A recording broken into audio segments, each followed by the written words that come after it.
This is chapter 4, and we start out chapter 4 talking about these things called basic graphs. Right? So our goal is to come up with a graph for y equals the cosine of theta and a graph for y equals the sine of theta. Those are what we talk about when we talk about basic graphs. So how do we find those basic graphs? Well, we start with the unit circle. And for those of you who got really comfortable with radians last chapter, don't be too disappointed. We start the chapter out in degrees. We eventually move to radians, so we'll be back there. A good trig student is able to go back and forth between degrees and radians, and I think that that describes all of you. All right, so when we pick a point on the unit circle, so the radius is 1, that point actually has three characteristics. First of all, the point is related to the angle, so theta for that point is 30 degrees.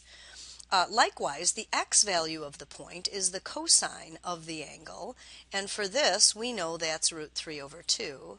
The y value of the point is the sine of the angle, sine of 30, and that's equal to 1/2. Okay, so our goal is to look at all of these points around the unit circle and split it up these three values.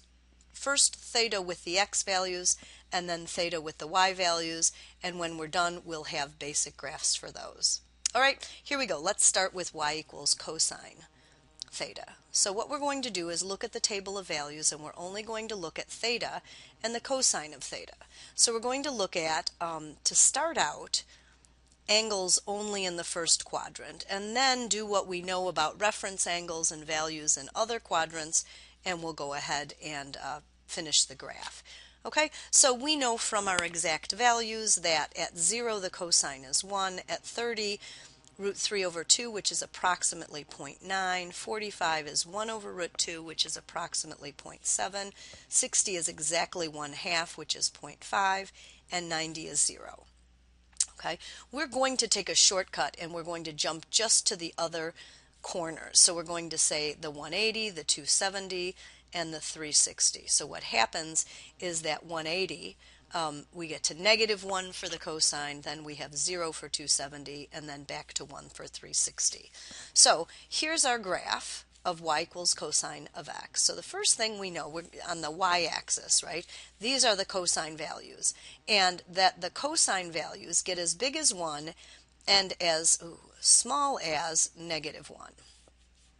All right, so the range of this function, we know that cosine values, if they got over 1, that when we set up the triangle, that would mean that one of the legs of the right triangle was bigger than the hypotenuse, and we know that can't happen. All right, so then what we do is we put the values of theta, and I think the easiest thing to do is to start with 360 and then go backwards and cut it in half. So do you see how I'm putting 4 tick marks on the x-axis, evenly spaced, 90 degrees apart? All right, and then I'm only going to worry about these corners. All right, we could estimate all of these, but I think what the easiest thing with the cosine is to simply graph. Here is, let me put a different color in here. So here is 0, 1. So when 0 degrees, the cosine is 1. At 90 degrees, the cosine is 0.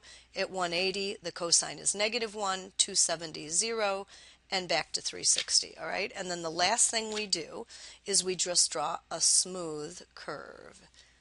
All right, and so that right there is the basic curve for y equals cosine x. All right, so some really important characteristics about the cosine of x.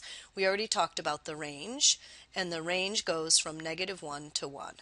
The domain, and this is really important, the graph, even though I've only graphed this piece, and this piece is called one cycle of the cosine curve, we know that we can continue around the unit circle on to infinity, and we can actually go backwards and continue rotating to -infinity.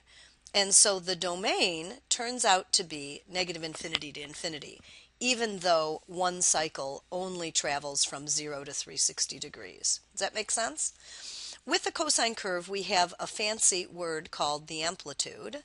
And the amplitude is found by this formula. You take the maximum y value, you subtract the minimum y value, and divide by 2.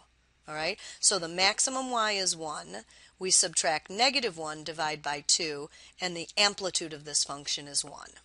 Likewise, we talk about the period of the function, and we've talked about periodic functions earlier in this class, I believe. And so the period of this function is the number of degrees that it takes to repeat the pattern.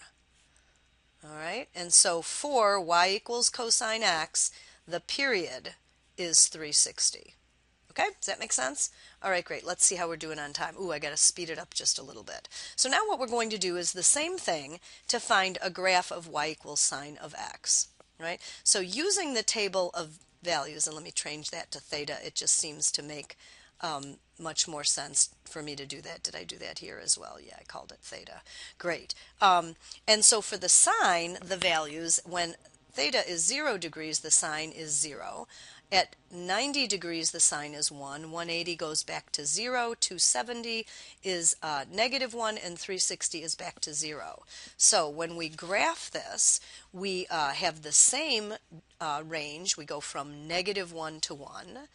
Again, 360, 180, 90, and 270 are our key points, but this time the points start at 0, 0, go to 90, 180, 0, 270, -1, 360, and then we draw the nice smooth curve, and this is the sine curve.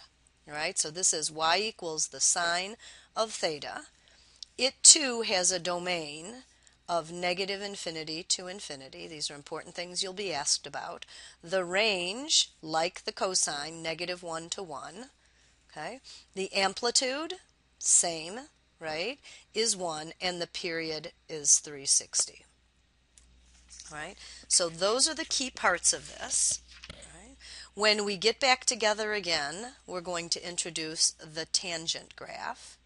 Okay, and then the big idea, here's the big idea for this chapter, is we're going to take the basic graphs, and the basic graphs are the sine and cosine, and we're going to apply transformations. So what that means is we're going to make shifts. We're going to go horizontally left and right. We're going to go up and down, and then we're also going to apply scale changes and reflections. All right, so lots of time in class to practice this. Thanks for listening.